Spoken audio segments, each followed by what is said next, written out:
ምድር ክብ ናት ወይስ ጠፍጣፋ ናት? አውቃለሁ እንዲህ ማለት የለብኝም፣ ግን እኔን ያጠራጠሩኝን ነገሮች ላካፍላችሁ፣ ተከታተል።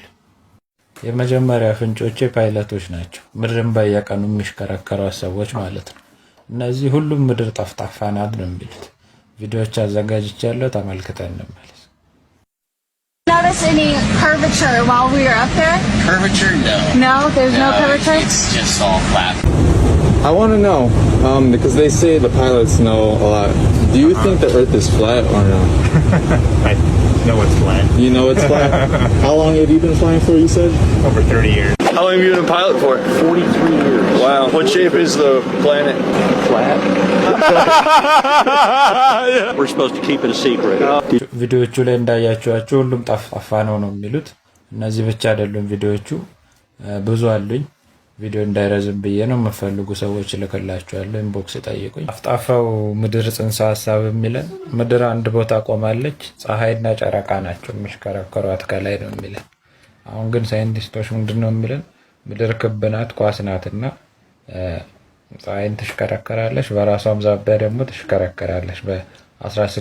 በ1670 ኪሎ ሜትር በአንድ ሰዓት የሚያህል ፍጥነት በራሷ ዛቢያ እንዲህ ትሽከረከራለች ነው የሚሉት።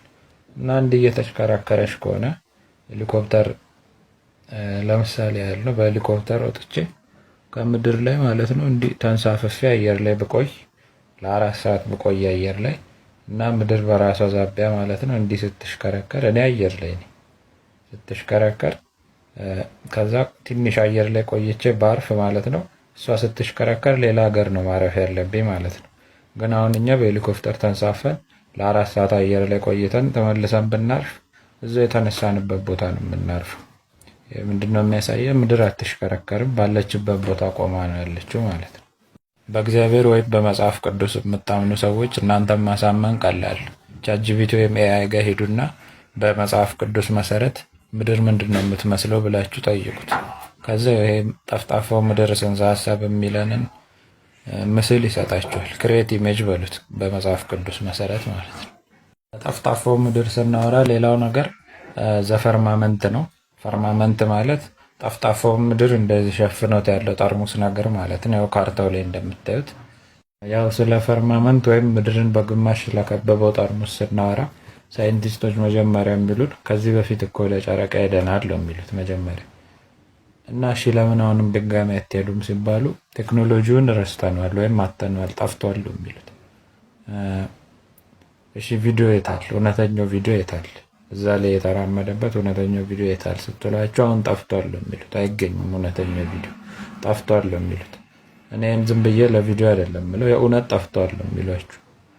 ለምን እንደሆነ አላውቅም። እና በነገራችን ላይ ኒል አርምስትሮንግ ያደረገው ጫማ ይሄ ነው።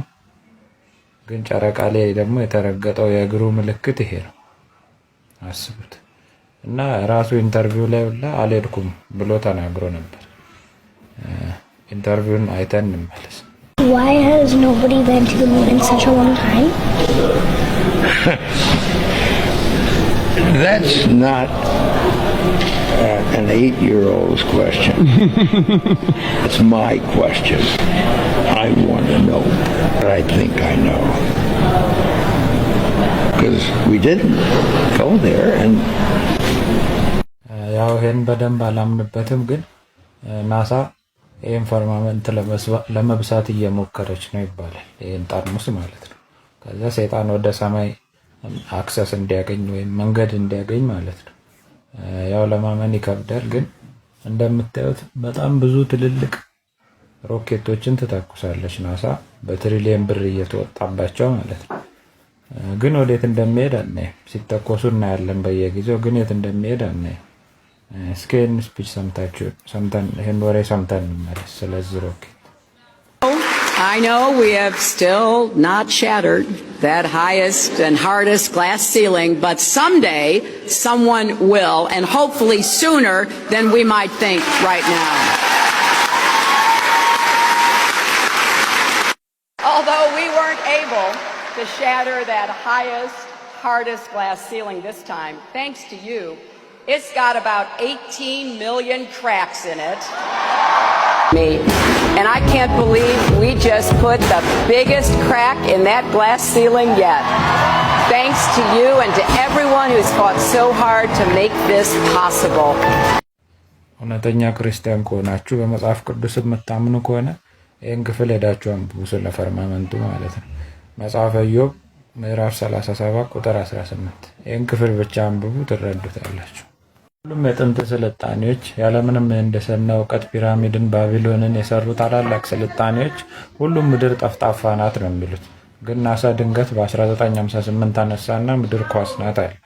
እነዚህ ታላላቅ የጥንት ስልጣኔዎች ይጠቀሙባቸው የነበሩትን ካርታዎች ተመልክተን እንምጣ።